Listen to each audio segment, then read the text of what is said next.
મારું નામ અકબરી પાર્થ દિવેશભાઈ છે। હું ધોરણ 10માં અભ્યાસ કરતો હતો।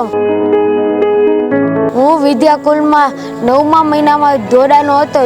તેની પહેલાં મને ઘણા બધા ડાઉટ આવતા હતા। વિદ્યાકુલમાં જોડાયા પછી મને ડાઉટ આવવા બંધ થઈ ગયા હતા।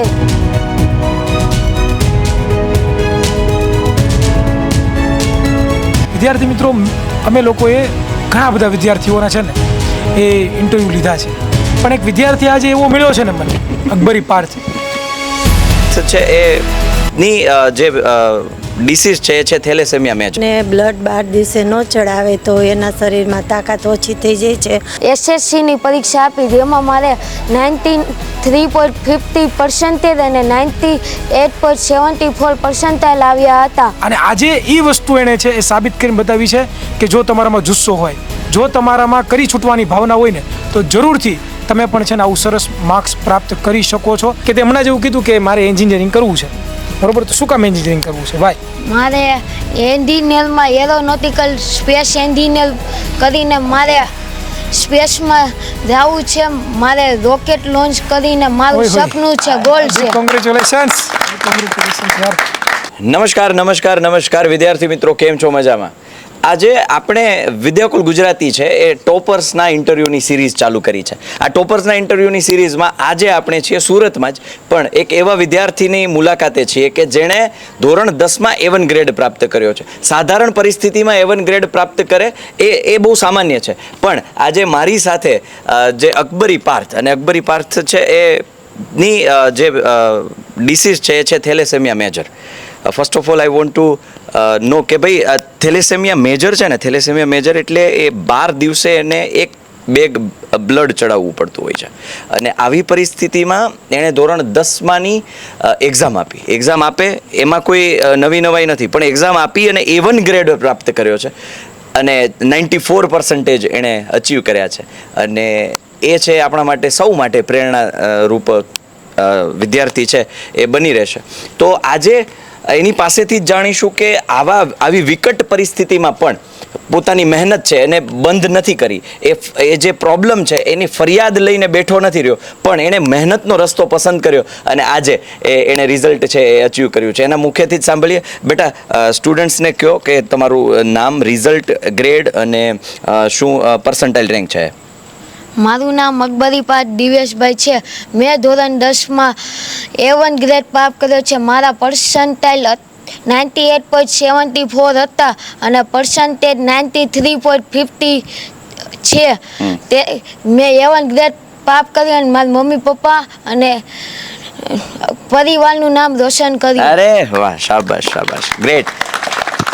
મને એક વાત કરવી છે। આપ જો મને શરૂઆતથી જ કહું છું, વિદ્યાર્થી મિત્રો, અમે લોકોએ ઘણા બધા વિદ્યાર્થીઓના છે ને એ ઇન્ટરવ્યૂ લીધા છે અને અમે ઘણા બધા વિદ્યાર્થીઓને જોયું છે કે અમે આમ મહેનત કરી છે, અમે આમ મહેનત કરી છે, અમે આવી રીતે મહેનત કરી છે, પણ એક વિદ્યાર્થી આજે એવો મળ્યો છે ને મને, અકબરી પાર્થ। વિચાર કરો, જેને થેલેસેમિયા મેજર છે, જે 12 દિવસે, સાહિલ સરે વાત કરી, 12 દિવસે એ પોતાનું બ્લડ જે છે એ દરરોજ એક કોથળી એને 12 દિવસે ચડાવવામાં આવતી હોય છે। ઇટ મીન્સ કે આ વસ્તુ જો તમારી સાથે દરરોજ થાય ને તો તમે તમારા જીવનમાંથી હિંમત હારી જાઓ। અને આજે એ વસ્તુ એણે છે એ સાબિત કરીને બતાવી છે કે જો તમારામાં જુસ્સો હોય, જો તમારામાં કરી છૂટવાની ભાવના હોય ને, તો જરૂરથી તમે પણ છે ને આવું સરસ માર્ક્સ પ્રાપ્ત કરી શકો છો। અને આજે એમના મુખે બોલે છે, એના મોઢા ઉપર કોન્ફિડન્સ જુઓ તમે, અને આ જ કોન્ફિડન્સ છે ને એ તમને જરૂરથી છે એ પ્રેરણા સ્ત્રોત છે। અને આની પાસેથી શીખવાનું હોય કે જીવન કેવી રીતે જીવવું જોઈએ। આ નાની મોટી જે આપણને સફળતા મળે છે ને, એમાં ઘણી વખત આપણે હાર માની જતા હોઈએ છીએ, અને આની ઉપર જોશો ને, આને આઈડિયલ બનાવશો ને, જરૂરથી સફળ થશો। ફરી પાછા સાહિલ સરને આપું છું ઇન્ટરવ્યૂનો આગળ દોર વધારશે। ફર્સ્ટ ઓફ ઓલ બેટા, એવો કોઈ સબ્જેક્ટ હતો કે જે વીક હતો અને તને એવું ડર લાગતો હતો કે આનાથી મારા રિઝલ્ટ ઉપર અસર થશે, એવો કોઈ સબ્જેક્ટ? હા, ઇંગ્લિશ સબ્જેક્ટ હતો, જેમાં મારે 61 માર્ક 80માંથી આવતા હતા, પણ બોર્ડની પરીક્ષામાં મારે 80માંથી 70 માર્ક્સ આવ્યા અને ઇંગ્લિશમાં આવ્યા, અને તે ડર મેં દૂર કર્યો। તે ડર મેં વિદ્યાકુલ ગુજરાતી અને મારી પરમસુખ ગુરુકુલ શાળાના શિક્ષકો દ્વારા મેં એ ડર દૂર કરીને 70 માર્ક્સ લાવ્યો। અરે વાહ, સરસ। હવે એ મારે એ જાણવું છે અને વિદ્યાર્થીઓને પણ એ જણાવવું છે કે ગણિત વિષય છે, ગણિત વિષય, વિજ્ઞાન વિષય, સમાજ છે. હવે ગણિત, વિજ્ઞાન, સમાજ અને અંગ્રેજી આમ તો એ મુખ્ય વિષયોના કેટેગરીમાં આપણે મૂકતા હોઈએ છીએ. તો આ 4 મુખ્ય વિષયો જે કહીએ છીએ એની તૈયારીઓ તારી કઈ રીતની હતી?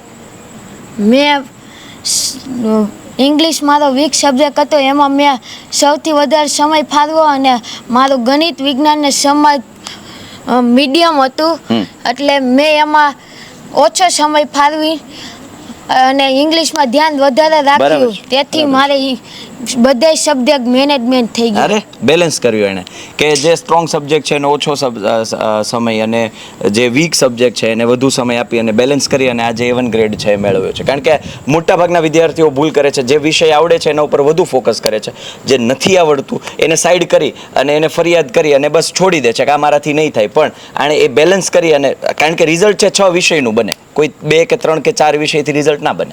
6 વિષય ઉપર તમારે એક સરખું વજન આપવું પડે ત્યારે જઈ અને રિઝલ્ટ છે એ બનતું હોય છે.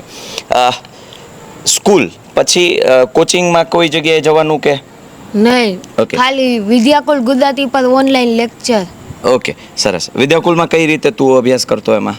વિદ્યાકુલમાં હું સ્કૂલ પરથી આવીને લાઈવ લેક્ચર હોય તે હું જોતો અને ન સમજાય તો હું રેકોર્ડિંગ લેક્ચર પણ જોઈને ડાઉટ કમ્પ્લીટ કરતો અને તો પણ ન સમજાય તો હું વોટ્સઅપ દ્વારા સર મેડમને ડાઉટ પૂછતો અને તેનો જવાબ આવતો. કઈ બેચમાં તું હતો? Topper batch, okay, IMP batch, A1 batch ને પેપર સોલ્યુશન અરે વાહ. બેચ. અહીંયા ખાસ એ મેન્શન કરવાનું, ટોપર બેચ એ આપણી ધોરણ 9, 10, 11, 12ની બેચ છે અને ત્યારબાદ આઈએમપી બેચ છે. ટોપર બેચ અત્યારે લાઈવ થઈ ચૂકી છે, કદાચ હજુ એ તમે જો જોઈન ન કર્યું હોય તો એ જોઈન કરી શકો છો. બીજું આઈએમપી બેચ, ત્યારબાદ છે A1 બેચ. A1 બેચ છે એ રિવિઝન બેચ છે. હકીકતમાં નામ અમે A1 એટલે જ રાખ્યું હતું કે આમાં વિદ્યાર્થીઓને અમારે A1 અપાવવા છે અને A1 બેચ છે જે તમે કદાચ ટોપર બેચ અત્યારે જોઈન કરો છો તેની સાથે જ A1 બેચ અને પેપર સોલ્યુશન બેચ ફ્રીમાં છે, રાઈટ? હવે લાઈવ લેક્ચર્સની વાત કરી. Live lectures in the sense કે તું લાઈવ કઈ રીતે તું અટેન્ડ કરતો? લાઈવ લેક્ચરનો સમય 6 થી 8ના ગાળામાં હોય છે. તેમાં હું ઘરે આવીને ફ્રેશ થઈને લાઈવ લેક્ચર અટેન્ડ કરીને તેમાં જે નોટ કરાવે તે હું લખતો અને સમજતો, ભણાવે તે. હા, ઓકે. હવે એપ્લિકેશનનું કે જે માન કે સ્કૂલ છે, બરાબર, શાળામાં છે, ઘણા એ શાળાના શિક્ષકો બહુ જ મહેનત કરે છે. એ શાળાના શિક્ષકો વગર આ પરિણામ છે એ શક્ય નથી. શાળાના શિક્ષકો હંમેશા એટલા માટે સ્ટ્રોંગ રહ્યા છે કારણ કે એની પાસે બેકઅપની તાકાત છે, એ બેકઅપ લે છે છોકરાઓનું. હવે મારે એ તને પૂછવું છે કે તું અહીંયા આવે, ઘરે આવે પછી ડિસ્ટ્રેક્શનના સોર્સિસ તારી પાસે ઘણા બધા હશે, તો શા માટે ડિસ્ટ્રેક્ટ ન થયો અને ફોકસ રહી અને તું આજે રિઝલ્ટ લાવ્યું? એવું તારા મનમાં શું હતું, એક એવો પોઈન્ટ કે જેના થકી તું આજે આ મુકામ સુધી પહોંચ્યો? મારો ગોલ હતો કે સ્ટાન્ડર્ડ 10માં A1 ગ્રેડ લાવીને 11-12 સાયન્સ કરીને એન્જિનિયર બનવું છે. તેના માટે મેં એ સોર્સેસને મનમાં ધાવા જ ન દીધા. ફ્રેશ થવા માટે અડધી કલાક બરાબર છે જોતો હતો. હા, અત્યારે તકલીફ જ છે વિદ્યાર્થીઓ આજે અડધી કલાક મોબાઈલ જોતો હતો. ઘણી વખત કે ને આપણે, હું તો દર વખતે લગભગ મોટા ભાગે એમ કહું છું, આપણા ગુજરાતના ધીરુભાઈ અંબાણી એવું કીધું હતું, કલ્લો દુનિયા મુઠ્ઠી મેં. આ હકીકત છે. અહીંયા આ દુનિયા અહીંયા જ છે. પણ આ વસ્તુનો ઉપયોગ તમે કઈ રીતે કરો છો, કઈ જગ્યાએ તમે એનો ઉપયોગ કરો છો? ઓનલાઈન વસ્તુ છે, ઇન્ટરનેટ છે, ઇન્ટરનેટના લાભ છે, ગેરલાભ પણ છે. તમે શું યુઝ કરો છો એ તમારા ઉપર નિર્ભર કરે છે. તમારા વિચારો શું છે એના ઉપર નિર્ભર કરે છે. અને દીકરાએ પસંદ કર્યું ઓનલાઈન ભણવાનું અને આજે એનું પરિણામ છે તમારી સામે જોઈ શકો છો. ખાસ મારે એના ફાધરને માઇક આપ, તારા ફાધરને. શું નામ છે તમારું? દિવ્યેશભાઈ. ઓકે, દિવ્યેશભાઈ, ખાસ એ જણાવવાનું કે આજે ઘણા બધા વાલીઓ એમ કે છે કે ભણે છે, ગુડ, ગ્રેટ, ઓનલાઈન ન ભણી શકાય, એ બાબતે તમે શું કહેશો? એવું નથી, ભણી શકાય, પણ જેની ઈચ્છા હોય એને. બરાબર છે. અને જેને કેચઅપ કરી શકતા હોય એમ. બરાબર. અને આ તો મને ખબર જ હતી કે મારે એને ટ્યુશન મોકલવાનું નથી, તો મેં એને ફૂલ ડે કરી. ફૂલ ડે માં ક્યાંક તો બપોર સુધી જ જતો. બરાબર. ક્યાંક બપોરથી આવતો રહેતો. અને એ ભાઈને થોડુંક ગરમ ખાવાનું જોઈએ. વ્યાજબી છે, બરાબર છે. અને એમાં પછી મારે તો ટ્યુશન રખાવવાનું થતું નહોતું, કારણ કે એ થાકી જાય એમ હતું. હા બરાબર છે, એટલે પછી મેં કહ્યું ઓનલાઈન હોય ને લેક્ચર બેક્ચર જે જોતા હોય ને, મેં આનંદનું ન આવતું ફિલ્મ, ઓનલાઈન ક્લાસ ચાલુ કર્યા હતા. આ સુપર 30. Yes super 30. એમાં મેં જોયું ને આને ઓનલાઈન ગોઈતું એમ થઈ ગયું. અચ્છા, સુપર 30 માંથી તમે પ્રેરણા લીધી છે. હા, બરાબર. હું એવા જ ફિલ્મ બતાવું પાછા. ના અને એમાં મમ્મીનો હાથ વધુ, કારણ કે એ થોડુંક દોડતી, હું તો કામે જ જાતો. હા બરાબર છે. ગાડીમાં પેટ્રોલ પૂરીને લોહી તરાઈ આવે. પૂછવું છે તમારા બેનને કઈ શું કઈ? બહુ સરસ મજાનો છે. હમણાં એમના પેરેન્ટ્સ એમના પપ્પા સાથે વાત કરી કે એમના મમ્મીનો બહુ મોટો રોલ છે સાહેબ. તો એક માતા તરીકે તમને તમારા સંતાન ઉપર કેટલું ગર્વ છે આજે? પ્રેમ તો હોય જ ને આજે ગર્વ છે ને બહુ. તમારો શું રોલ હતો તમારા બાળકને એટલું સરસ મજાનું રિઝલ્ટ લાવવા માટે? એક તો એને એવડી મોટી એક તો બીમારી છે એમને સાથે એક, અને એની સાથે સાથે તમે પણ કંઈક ને કંઈક તમારા બાળકને મોટિવેશન આપતા હશો કે ભાઈ બેટા નહીં, તારામાં કંઈ પણ ખામી નથી, તું પણ આગળ વધી શકે. તો તમે શું કહેતા એમને ત્યારે? કાંઈ નહીં, વાંચવા બેસો ને હોમવર્ક કરો, એમ આપણે લેવા મૂકવા છે, બ્લડ ચડાવવામાં કોઈ સ્કૂલે લેવા જવાનું. બાનો તેકો હજી ખાડો કે એ હવે 4 વાગ્યાનો વિડીયો આવતો ને તમારા સૂર્યપ્રકાશ, ત્યારે એને બા એને ભેગા ઉઠીને વાંચતા જોતા. ઓહો, બહુ તમે બહાર ગયા છે. બરાબર, બહુ સરસ છે. એટલે એમના પેરેન્ટ્સનો પણ એટલો સાથ છે. વિદ્યાર્થી મિત્રો આમ જોવા જઈએ ને તો વિદ્યાકુલ ઉપર એપ્લિકેશન ઉપર અભ્યાસ કર્યો છે એણે, અને એમના પેરેન્ટ્સે વાત કરી પ્રમાણે કે લાઈવ લેક્ચર એ જોવે છે. લાઈવ લેક્ચર એક બહુ સરસ મજાની ફેસિલિટી છે જે બાળકોને પ્રોવાઈડ કરવામાં આવે છે. એક ડાઉટ છે એના સોલ્વ કરવામાં આવે છે. હજી લાઈવ બેચ ચાલુ થઈ ચૂકી છે ટોપર બેચની અંદર, તો જોડાવાનું ભૂલતા નહીં વિદ્યાર્થી મિત્રો, બહુ જ મજા આવશે. એને શિક્ષકો છે એનર્જેટિક સાથે ભણાવે છે. હવે આની જ સાથે એક મારો સવાલ પૂછવો છે પાર્થભાઈ તમને, કે તમને સૌથી વધારે કયો સબ્જેક્ટ ગમે? માઇક આપજો એમને. મને સૌથી વધારે મેથ્સ અને સાયન્સ વિષય ગમે. ઓકે, તમે વિદ્યાકુલ ઉપર અભ્યાસ કર્યો છે, તો તમે તમારા શિક્ષકો વિશે જરાક જણાવશો કઈ શિક્ષકો વિદ્યાકુલ ઉપર અભ્યાસ કરાવતા? મેથ્સમાં સાહિલ સર, સાયન્સમાં હિરેન સર, સોશિયલ સાયન્સમાં ભાવેશ સર અને ઇંગ્લિશમાં ધ્રુવી મેડમ અભ્યાસ કરાવતા હતા વિદ્યાકુલ ગુજરાતી પર. ચારેય વ્યક્તિઓમાંથી તારા ફેવરિટ કોણ? બધાય મારા ફેવરિટ. ચાલો, તારે તે વાત કરી બધા મારા ફેવરિટ છે, તો બધા વિશે મને એક વસ્તુ સારી કે જે તને બહુ યાદ આવતી હોય, બહુ ગમતી હોય, કે યાદ રહી ગયું હોય, તને યાદ કે?